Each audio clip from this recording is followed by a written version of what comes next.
Welcome to marginal costing. We are discussing about the different applications of marginal costing. In this class, we are mainly discussing about accepting bulk orders. ഇപ്പോൾ നമ്മളെ company ഒരു product produce ചെയ്യുന്നുണ്ട്, നമ്മളത് മാർക്കറ്റിൽ വിൽക്കുന്ന ഒരു വിലയുമുണ്ട്. For example 20 രൂപയാണ്. എന്നാൽ നമുക്ക് വിദേശത്തു നിന്നോ അല്ലെങ്കിൽ പുറത്തുനിന്നൊരു ഓർഡർ വരികയാണ്, 20 രൂപയ്ക്ക് വിൽക്കുന്ന സാധനം 15 രൂപയ്ക്ക് വിൽക്കാമോ എന്ന് ചോദിച്ചൊരു ഓർഡർ വരികയാണെന്ന് വിചാരിക്കുക. In such a situation how we will handle the issue, അതാണ് അക്സെപ്റ്റിംഗ് ബൾക്ക് ഓർഡേഴ്സ്. അപ്പോൾ അതിനു മുമ്പ് നമുക്ക് കഴിഞ്ഞ ആ ഒരു സ്റ്റേജിലുള്ള ഒരു പ്രോബ്ലം ഡിസ്കസ് ചെയ്യാം. ഈ ക്വസ്റ്റ്യൻ നോക്കുക, whether to make or buy എന്നുള്ളതൊരു ക്വസ്റ്റ്യനാണ്. An automobile manufacturing company finds that the cost of making a part its own workshop is 50. The same part is available in the market at 56 with the assurance of continuous supply. അപ്പോൾ അതിൻ്റെ material, labour, variable overheads എല്ലാം തന്നിട്ടുണ്ട്. Should the part be made or bought? Will your answer be different if the market price is 46? അപ്പോൾ അതിനെക്കുറിച്ച് അതിൻ്റെ answer അവിടെ കൊടുത്തിട്ടുണ്ട്. നമ്മൾ തൊട്ട് മുമ്പ് പഠിച്ച കേസാണ്, അതിലുള്ള ആ രീതിയിൽ അത് ചെയ്യാം. ഇനി നമ്മൾ അക്സെപ്റ്റിംഗ് ബൾക്ക് ഓർഡേഴ്സ്. ഞാൻ നേരത്തെ പറഞ്ഞു, നമ്മുടെ കമ്പനി ഒരു പ്രോഡക്റ്റ് മാനുഫാക്ചർ ചെയ്യുന്നു, ആ പ്രോഡക്റ്റിനൊരു പ്രൈസും ഉണ്ട്. But when there is a bulk order you have to give the product at a lower price compared to the market price.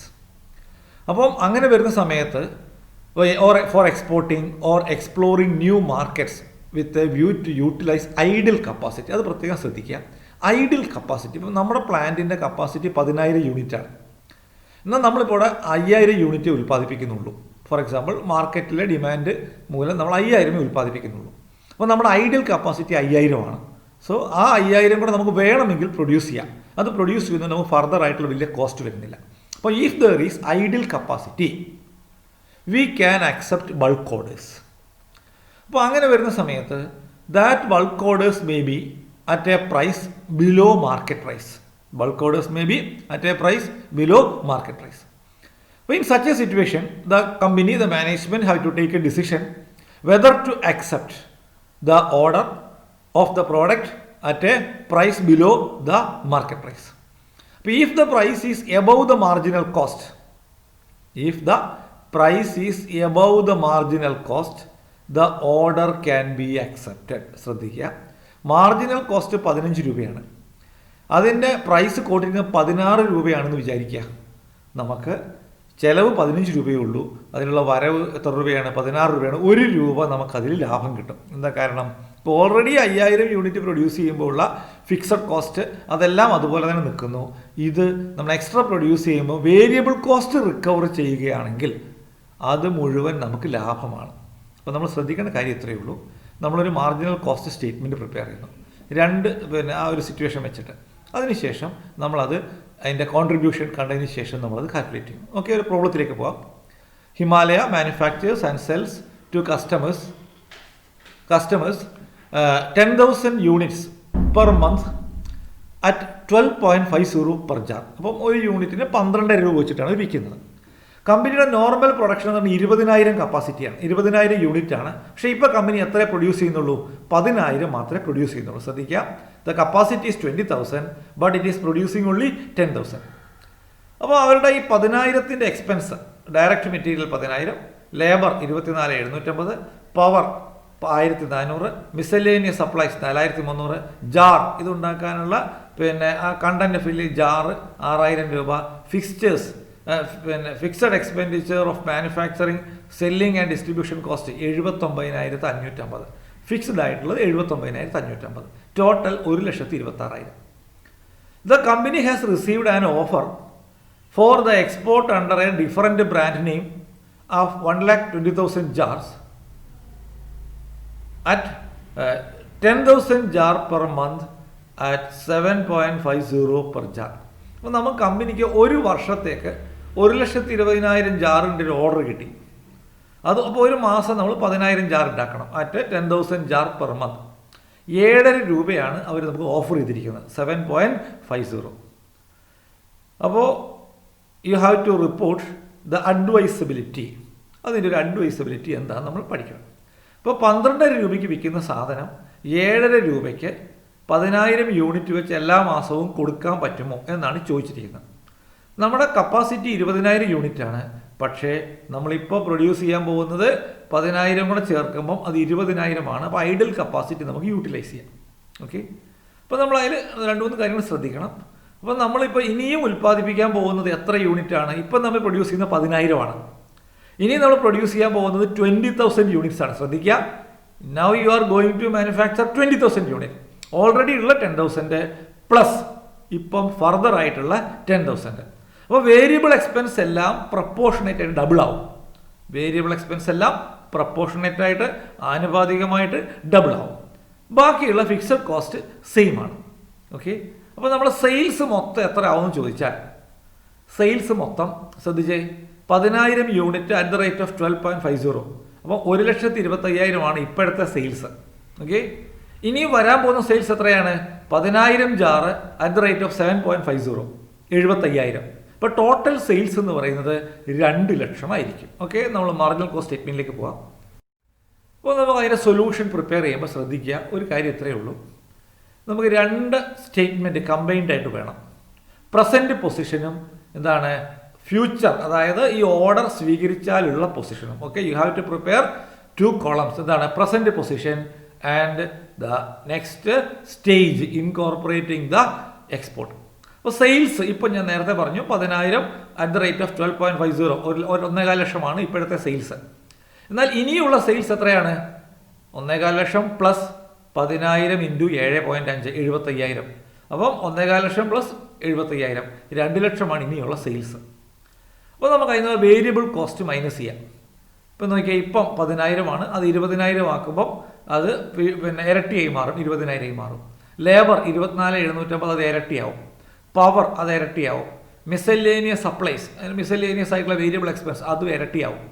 Jar അത് പ്രൊഡ്യൂസ് ചെയ്യാനുള്ളത് ഇപ്പോൾ 6,000 ആണ്, 10,000 എണ്ണം ഉണ്ടാക്കാൻ, 20,000 എണ്ണം ഉണ്ടാക്കാൻ 12,000 ആണ്. അപ്പോൾ ടോട്ടൽ വേരിയബിൾ കോസ്റ്റ് നമുക്ക് കിട്ടി.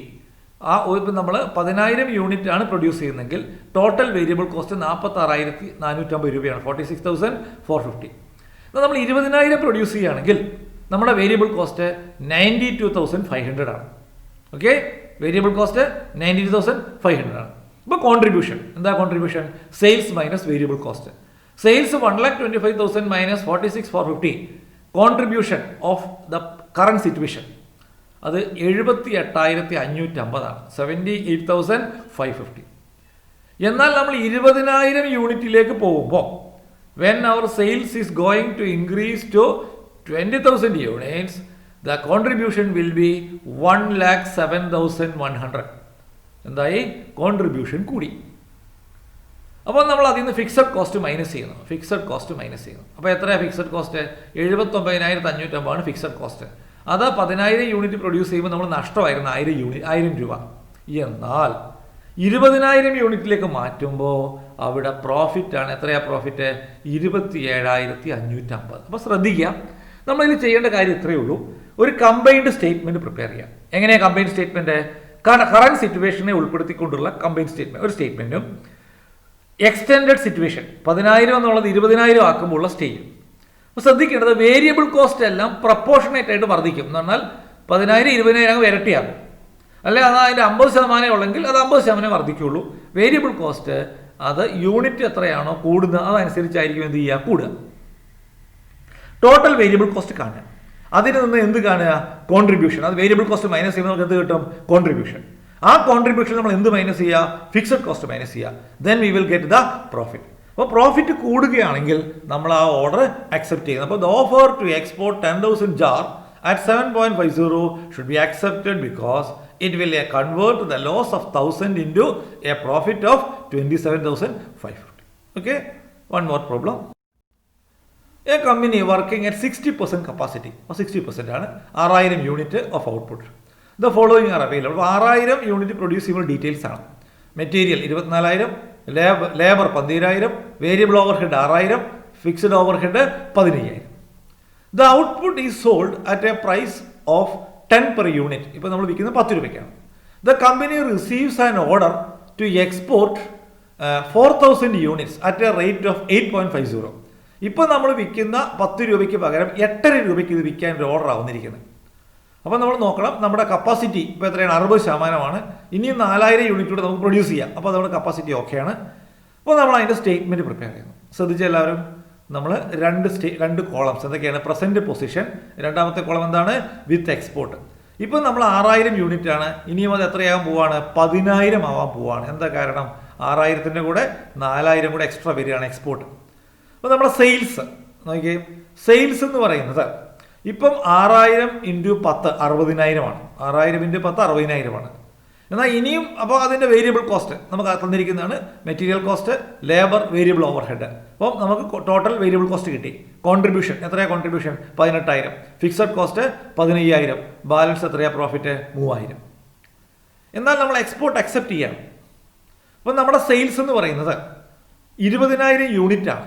പക്ഷേ ആ 20,000 യൂണിറ്റിൽ 10,000 യൂണിറ്റ് നമ്മൾ 6000 യൂണിറ്റ് നമ്മൾ 10 രൂപ നിരക്കിലും ബാക്കി 4000 യൂണിറ്റ് 8.5 രൂപയ്ക്ക് വേണം. അതാണ് ബ്രാക്കറ്റിൽ എഴുതിയിരിക്കുന്നത്. 60,000 എന്ന് പറയുന്നത് 10,000 6000 × 10 6000 × 10. 34,000 എന്ന് പറയുന്നത് 4000 × 8.5. ഓക്കെ, 4000 × 8.5. അപ്പോൾ ടോട്ടൽ സെയിൽസ് എന്ന് പറയുന്നത് 94,000 ആണ്. അപ്പോൾ വേരിയബിൾ കോസ്റ്റ് അതെല്ലാം പിന്നെന്താണ്? പ്രപ്പോർഷനേറ്റ് ആയിട്ട് എന്ത് ചെയ്യും? വർദ്ധിക്കും. വേരിയബിൾ കോസ്റ്റ് പ്രപ്പോർഷനേറ്റ് ആയിട്ട് വർദ്ധിക്കും. പ്രപ്പോർഷനേറ്റ് എന്ന് പറഞ്ഞു കഴിഞ്ഞാൽ നമ്മൾ നോക്കിയും, അപ്പോൾ ഇവിടെ ഒരു യൂണിറ്റിന് മെറ്റീരിയൽ നോക്കി 6000 യൂണിറ്റ് ആണ്. അപ്പോൾ അതിന് 24,000 രൂപയാണ്. 24,000 എന്താ അർത്ഥം? ഒരു യൂണിറ്റിന് 4 രൂപയുടെ മെറ്റീരിയലാണ്. അപ്പോൾ 10,000 യൂണിറ്റ് പ്രൊഡ്യൂസ് ചെയ്യുമ്പോൾ മെറ്റീരിയൽ കോസ്റ്റ് എത്രയാണ്? 40,000. ലേബർ നോക്കിയേ, 12,000 രൂപ ലേബർ 6000 യൂണിറ്റ് പ്രൊഡ്യൂസ് ചെയ്യാനാണ്. അപ്പോൾ ഒരു യൂണിറ്റിൻ്റെ ലേബർ 2 രൂപയാണ്. അപ്പം ഈ 10,000 യൂണിറ്റ് പ്രൊഡ്യൂസ് ചെയ്യുമ്പോൾ ലേബർ എത്രയാണ്? 20,000. ഓക്കെ, ഇനി വേരിയബിൾ ഓവർ ഹെഡ് ഒരു യൂണിറ്റിന് 1 രൂപയാണ്. 6000 / 6000. അപ്പോൾ ഒരു യൂണിറ്റാണ്. 10,000 യൂണിറ്റ് പ്രൊഡ്യൂസ് ചെയ്യുമ്പോൾ എത്രയായിരിക്കും? 10,000. ശ്രദ്ധിക്കുക, നമ്മൾ വേരിയബിൾ കോസ്റ്റ് കണക്കാക്കുമ്പോൾ അതിന് പ്രപ്പോർഷനേറ്റ് ആയിട്ട് കാണണം. അതിനെന്താ ചെയ്യേണ്ടത്? പെർ യൂണിറ്റ് കാണുക. പെർ യൂണിറ്റ് കണ്ടതിന് ശേഷം ആക്ച്വൽ ഔട്ട്പുട്ട് കൊണ്ട് മൾട്ടിപ്ലൈ ചെയ്യാം.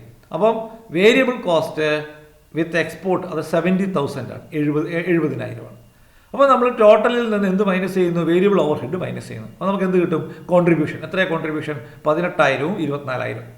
അതിൽ നമ്മൾ എന്ത് മൈനസ് ചെയ്യുന്നു? ഫിക്സഡ് കോസ്റ്റ് തന്നിട്ടുണ്ട്. ഫിക്സഡ് കോസ്റ്റ് 15,000 ആണ്. അപ്പം ഈ എക്സ്പോർട്ടിന് മുമ്പ് നമ്മുടെ പ്രോഫിറ്റ് 3000 ആയിരുന്നു. ഈ എക്സ്പോർട്ടിന് ശേഷം നമ്മുടെ പ്രോഫിറ്റ് 9,000 ആയിരിക്കും. So we can accept the order because it will increase the profit. അപ്പോൾ ശ്രദ്ധിക്കുക, ഇപ്പോൾ നമ്മൾ 2 സ്റ്റേറ്റ്മെൻറ്റ്, ഒരു കോളമിനാർ ഫോമിൽ 2 കോളം വേണം. ഒന്ന് പ്രസൻറ്റ് പൊസിഷൻ, അടുത്തത് എക്സ്പോർട്ട് പൊസിഷൻ. ഇപ്പോൾ ഇതിൻ്റെ 2-3 പ്രോബ്ലം നമുക്ക് നാളെ ചെയ്യാം. ഇത് വളരെ ഇമ്പോർട്ടൻ്റ് ആയിട്ടുള്ള പോർഷനാണ്. നിങ്ങൾ അത് ചെയ്ത് പഠിക്കുക. Thank you.